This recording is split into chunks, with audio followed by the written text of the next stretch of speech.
जी है चंद सांसें या नबी तशरीफ ले आओ कि रस्ता तक रही है आपका बीमार की चौखट। हम देखते हैं हमारी कौम में अगर जवान चारपाई पे बैठे हों, बड़े बूढ़े आ जाएं, कोई फर्क ही नहीं पड़ता, बस मोबाइल में उंगली रहती है। बाप भी अगर आवाज दे रहा है बेटे पानी ला दे, कि बस अभी 2 मिनट रुक जाइए, वो 2 मिनट में 10 मिनट खींच देता है। हमारे अखलाक ऐसे हो गए कि हमारे माँ बाप हमें आवाज देते रहते और हम सुनने को तैयार नहीं। जरा सोचा करो, अगर माँ आवाज दे तो एक बार कब्र के बारे में सोच लिया करो। अगर बाप आवाज दे तो सोचा करो ये मोबाइल बख्शिश का जरिया बनेगा या बाप बख्शिश का जरिया बनेगा। गौर किया करो इन बातों पर। माँ बाप आवाजें देते रहते हैं, हम मोबाइलों में वक्त गुजारते रहते हैं। कितने घरों की कहानी बड़ी अजीब है। इतनी अजीब कहानी है कि रात को आए, हमें इन मोबाइलों ने इतना बेगाना बना दिया। कल जब ये मोबाइल नहीं थे तो हम लोग जब घर में आते थे तो 4 बीच में जब बैठा करते थे, एक जगह पे 4 लोग, अगर एक भाई मुरादाबाद से आया, दूसरा संभल से आया, कुंदरकी से आया, अलग अलग ठिकानों से आते थे और हम बैठा करते थे, एक दूसरे के हाल पूछते थे। बता आज तेरा दिन कैसा गुजरा, आज तेरी शाम कैसी गुजरी, आज तू फला जगह गया था, काम हुआ कि नहीं। ये माहौल था जब मोबाइल न थे। लेकिन आज देखिए, अगर हॉस्पिटल में खैरियत पूछने भी जा रहा है तो सलाम करके सर झुका के बैठ जाता, मोबाइल हाथ में, सामने मरीज पड़ा है, सामने मरीज पड़ा है और सामने लेटे हुए बीमार से पूछने तक की फुर्सत नहीं, पता तुझ पे क्या गुजर रही है। हम तो मोबाइल भी लगे हैं। बूढ़े माँ बाप, बेटा घर से बाहर गया, परदेश गया या घर से बाहर गया सुबह से, माँ बाप को जवानों कुछ नहीं चाहिए, सिर्फ औलाद का प्यार चाहिए। ये बात ज़हन नशीन कर ले। माँ बाप को सिर्फ औलाद का प्यार चाहिए। वो नादान है जो ये कहते हैं ये हमारी दौलत के भूखे हैं। और खुदा की कसम अगर इन्हें दौलत से प्यार होता ना तो अपनी कमाई से, अपनी औकात से ज्यादा कीमती तुझे कपड़े ना पहनाए होते। अगर इन्हें अपनी दौलत से प्यार होता तो तेरी मर्जी के मुताबिक तुझे खाना ना खिलाया होता। इन्हें औलाद से प्यार है, दौलत से प्यार नहीं है। अगर तजर्बा ना किया हो तो करके देख लेना। कभी परदेश से कमा करके आओ, बुरा मत मानना, जब घर के अंदर दाखिल होगे तो बहन की नजर भी जेब पे होगी, बीवी की नजर सूटकेस पे होगी, लेकिन माँ की नजर औलाद के चेहरे पे होती है। देख के कहती है मेरे लाल खाना खाया कि नहीं खाया, थक गया होगा लेट जा, मैंने तेरे लिए खाना बनाया है। अगर माँ को पता होता है कि मेरे बेटे को बिरयानी पसंद है, तेरे आने से पहले माँ खाना तैयार कर रही है। अगर माँ को पता है कि मेरे बेटे को कौरमा पसंद है तो तेरे आने से पहले कौरमा तैयार हो रहा है। तेरी मर्जी के मुताबिक माँ खाना तैयार कर रही है। मैं पूछना चाहता हूँ साकिब, ये माँ है क्या तेरे घर की बावर्चन तो नहीं है? ये माँ है तेरे घर की नौकरानी तो नहीं है? ये माँ है तेरे घर की खादमा तो नहीं है? ये माँ है कोई तेरे हुक्म के नीचे चलने वाली तेरी कोई मातहत तो नहीं है? अल्लाह अकबर, ये माँ का जिगर होता है। तू परदेश से चल के आया है, माँ पहचान गई मेरा बेटा भूखा है। तू परदेश से चल के आया है, माँ ने कहा बेटे कमजोर हो गया है। बाप ने आके कहा बेटे तबीयत तो ठीक थी, कमजोर क्यों लग रहा है? ओ यार, ये वो है जिनको तेरी दौलत से मतलब नहीं होता है। ये वो है जिनको तुम्हारी कमाई से मतलब नहीं होता है।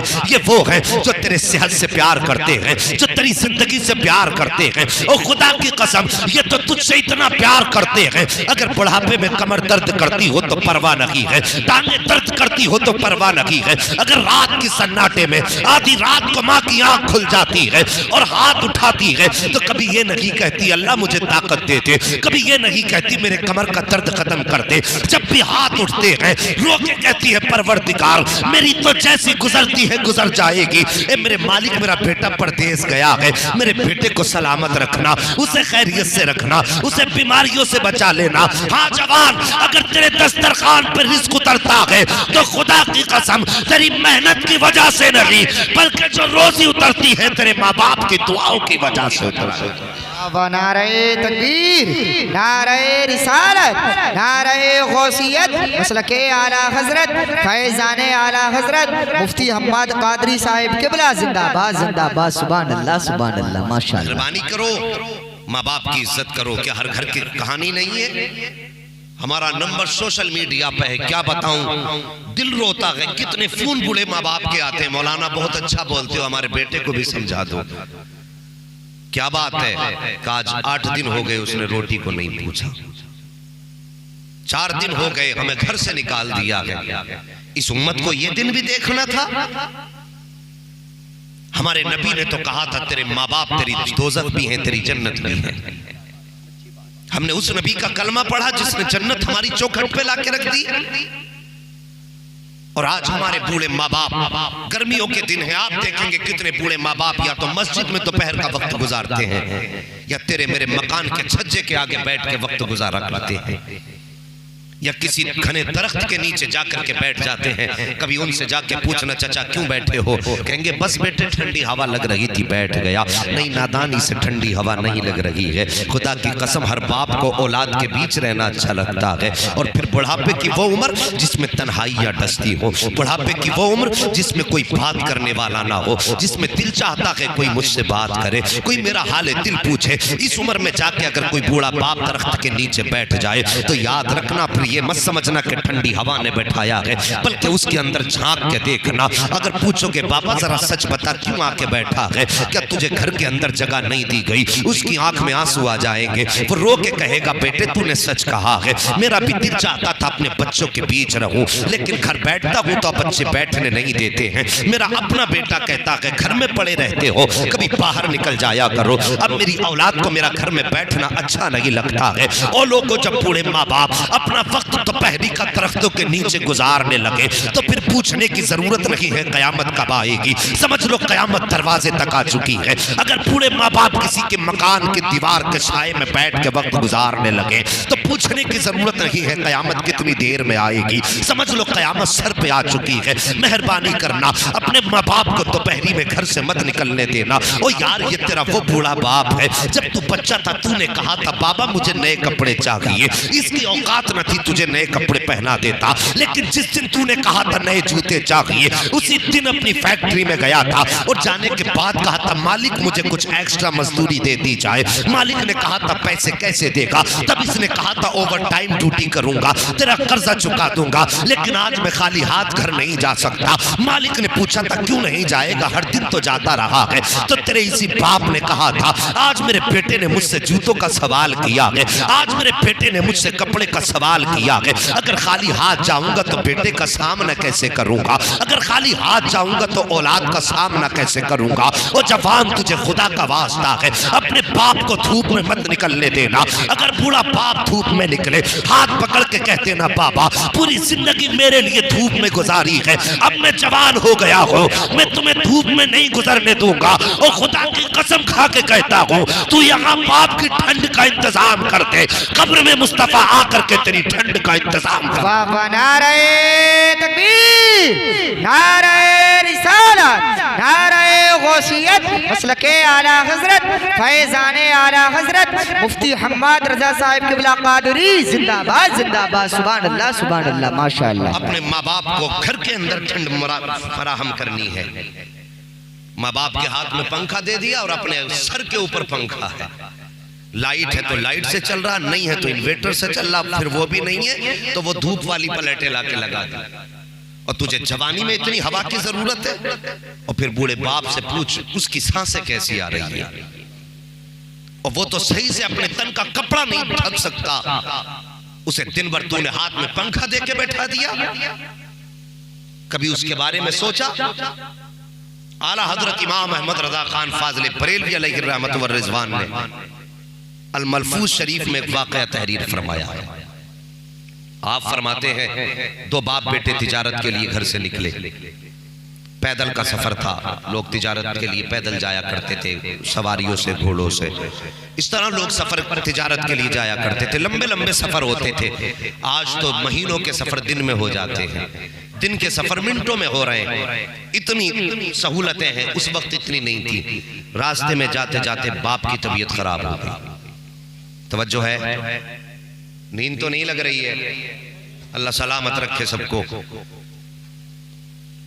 तबीयत खराब हुई बाप की, रास्ते में बाप का इंतकाल हो गया। ऐसा तो था नहीं कि वापस घर लाएं।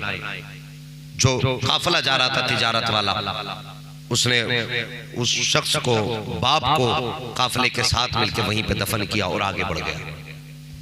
कुछ दिन के बाद उसी रास्ते से तिजारत के बाद वापस आ रहा था। सामने बाप की कब्र थी कुछ फासले पर। बाप की कब्र पे नजर पड़ी, दिल ने कहा चल फातिहा पढ़ ले। लेकिन अक्ल कहने लगी शाम का वक्त है, कहीं ऐसा ना हो कि दिल फातिहा के चक्कर में अंधेरा हो जाए। अगर अंधेरा हो गया तो यहाँ पे शेर, चीते, जंगली जानवर हैं, कहीं तुझे फाड़ न दे। जैसी अक्ल में इतना ख्याल आया, उसने बाप की कब्र से रुख फेरा और काफिले के साथ चलने लगा। आला हजरत फरमाते कुछ कदम चला था, अचानक कान में एक आवाज आई। उस आवाज का आना था कि बदन कांप गया, जिस्म का रोंगटा रोंगटा खड़ा हो गया। वो आवाज किसी शेर और चीते की न थी। आला हजरत फरमाते वो उसके मुर्दा बाप की आवाज थी। उसने कहा था मेरे लख्ते जिगर, मेरे नूरे नजर, तू अपने बाप की कब्र से यूं मुंह मोड़ के जा रहा है कि तुझे जान से इतना प्यार है कि अगर तू फातिहा पढ़ेगा तो तुझे जानवरों का डर लगता है। उसने कहा था ए मेरे बेटे, काश अगर मेरी जगह पे तू होता और तेरी जगह पे मैं होता। मेरे लख्ते जिगर, तूने सूरज को छुपता देखा, अपनी जान की हिफाजत के लिए तूने बाप की कब्र पे हाथ उठाना भी गवारा नहीं समझा। तो सुन, अगर मेरी जगह तू लेटा होता और तेरी जगह मैं होता, लख्ते जिगर नूरे नजर, अगर तेरे और मेरे बीच के इस फासले में कोई अंगारे भी बिछा देता, मेरे बेटे मैं अंगारों पे गुजर के आ जाता, लेकिन तेरी कब्र पे फातिहा पड़े बगैर वापस ना जाता। अल्लाह अकबर, ये बाप का जिगर हुआ करता है। हाँ साकिब, माँ बाप से मोहब्बत किया करो, इनकी कद्र किया करो। अगर आखिरत के लिए बहारें चाहते हो, आखिरत के लिए सुकून चाहते हो, आज माँ बाप की इज्जत कर लो, कर अल्लाह क़यामत में तुम्हारी इज्जतों के इंतजाम फरमा देगा। अगर माँ बाप आज तुमने रुसवा कर लिए तो मैं गारंटी से कहता हूँ, कितने लोगों को मैंने देखा है, माँ बाप घर के अंदर 10 रुपए की दवा के लिए तड़पते रहते हैं। ये जाके मस्जिद के अंदर 50-50 सीमेंट की बोरियां दिया करता है, और तुझे हया नहीं आई तो बाप की 10 रुपए की दवा ना दिला सका, 50 सीमेंट की बोरी मस्जिद में दे करके क्या समझता है जन्नती हो जाएगा? और खुदा की कसम, जन्नत ऐसे नहीं मिला करती, बल्कि जन्नत ऐसे मिला करती है अगर तेरे दस्तरखान पे रखी हुई एक ही रोटी है और तेरे बाप को भी उस रोटी की जरूरत है, तेरे बच्चे भी फाके से हैं, अगर वो रोटी बाप को देगा बच्चे फाके से मर जाएंगे, और अगर बाप की न दे करके औलाद को खिलाएगा तो बाप फाके से रह जाएगा। ऐसे हालत में भी अगर तू अपने आगे की रोटी उठा करके बाप की गोद में रख दे, और खुदा की कसम इधर बाप का दिल ठंडा होगा, उधर मदीने वाला मुस्तफा मुस्कुरा। नारे तकबीर, नारे रिसालत, नारे गौसियत, मसलके आला हजरत, फैज़ाने आला हजरत मुफ्ती हम्माद रज़ा साहिब क़िबला क़ादरी जिंदाबाद जिंदाबाद। सुभान अल्लाह, सुभान अल्लाह। मस्जिदों में पैसा ना दो, वो अल्लाह का घर है और वो अल्लाह से तिजारत है। यहाँ दोगे अल्लाह क़यामत में इसका बदला अता फरमाएगा। लेकिन मस्जिद में बाद में दो, पहले बाप की जरूरतें पूरी करो। जवानों, मैं ज्यादातर गुफ्तगू अपनी जवानों से किया करता हूं। अगर चाहते हो कि जिंदगी में कामयाबियां मिले, मैं तुम्हें अमीर होने का राज बता दूं। जब भी घर से निकलो माँ बाप से दुआ लेकर के जाना। जब भी घर से निकलो माँ बाप से दुआ लेकर के जाना। फरमाया गया कि माँ बाप की दुआ औलाद के हक में ऐसे होती है जैसे नबी की दुआ उम्मती के हक में हुआ करती है।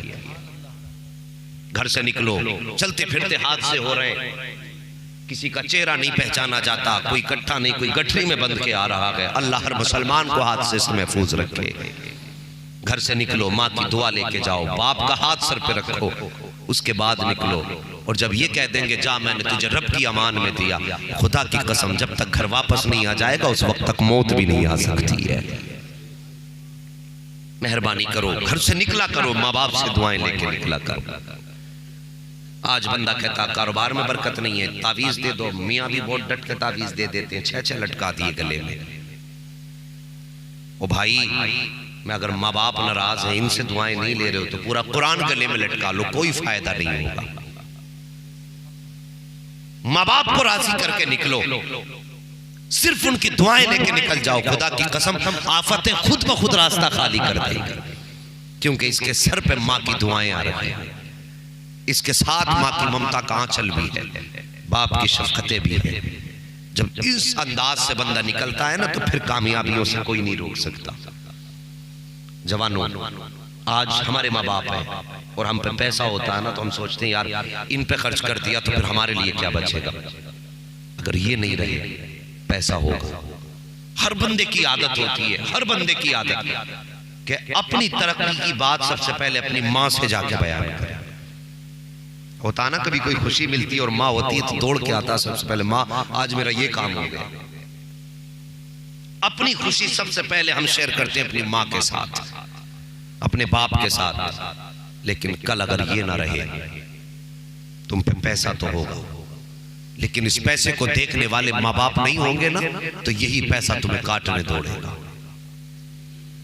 आज अपनी कमाई अपने माँ बाप पे खर्च करो और फिर देखो अल्लाह तुम्हें कितना अता फरमाता।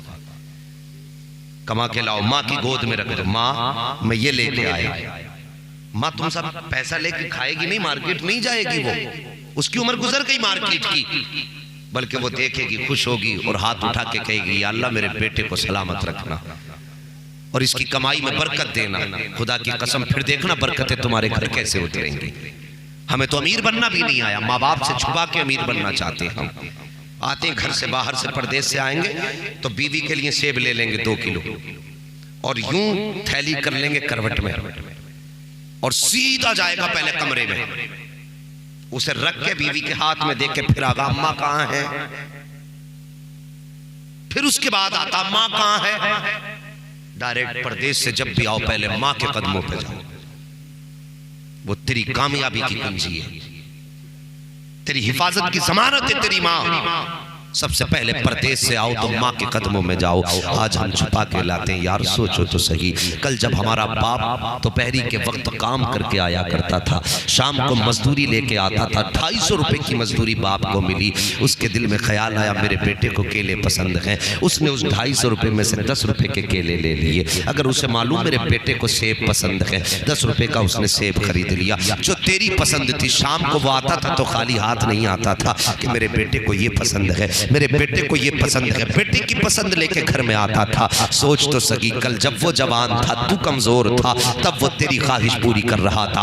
आज ये कमजोर है, अल्लाह ने तुझे जवानी का तोहफा दिया है। जब घर में आया करो तो खुदा का वास्ता ये सोच लिया करो मेरे बाप को खाने में क्या पसंद है, उनके ऊपर कोई ज्यादा खर्चा नहीं होगा। अपने बच्चों के लिए 2 किलो सेब लाओगे तो बाप के लिए 10 रुपए के फल में काम हो जाएगा। लाने के बाद बाप की पसंद का फल सबसे पहले बाप की गोद में रख दो, अब्बा तुम्हारे लिए ये लेकर के आया हूँ। और यार माँ बाप बड़े खुददार होते हैं, ये बड़े खुददार होते हैं। खुदा की कसम जैसी तेरे दिए हुए तोहफे को देखेंगे, ये खाने का हिसाब बाद में लगाते हैं, खाने का इरादा बाद में बनाते हैं, बल्कि सीधा हाथ उठा के कहते हैं या अल्लाह मेरे बेटे ने मेरी जरूरत पूरी कर दी है, तमेजीज मेरे बेटे की जरूरत पूरी करना तेरा काम है। जब ये ऐसी दुआएं देते हैं तो फिर बेबरकती नहीं आती है, बल्कि दौलत खुद ब खुद घर में उतरना शुरू कर देती है। मेहरबानी करना, माँ बाप की इज्जत करना, इनकी खिदमत करना, अखलाक बेहतर करो। मैं अर्ज कर रहा था वो सबसे ज्यादा मालदार है जिसके पास अच्छे अखलाक हैं,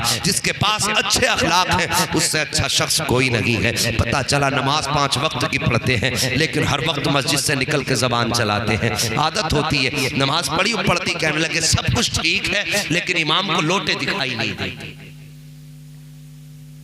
पाबंदी तो ठीक कर रहे हैं, लेकिन झाड़ू नहीं लगाई आज। और तेरी ऐसी नमाज से क्या फायदा है? तूने निकलते ही चुगली कर दी, तूने निकलते ही गीबत कर दी। इससे बेहतर तो यह था कि तू मस्जिद न जाता, अपने घर में पढ़ता, नमाज पढ़ता, कम से कम गीबत के अजाब से तो बच जाता। ये तारीफ की बात नहीं है, मुसलमानों के हर गांव की यही कहानी है। नमाज पढ़ते रहेंगे, बुराई भी इमाम की करते रहेंगे, करते रहेंगे, पढ़ते रहेंगे। नहीं भाई ये ना करो, नमाज अपनी अपनी पढ़ो। अगर आपको लगता है कोई गलत है तो जो काम चौराहों पे किए जाते हैं उनसे इस्लाह नहीं, फसाद होता है।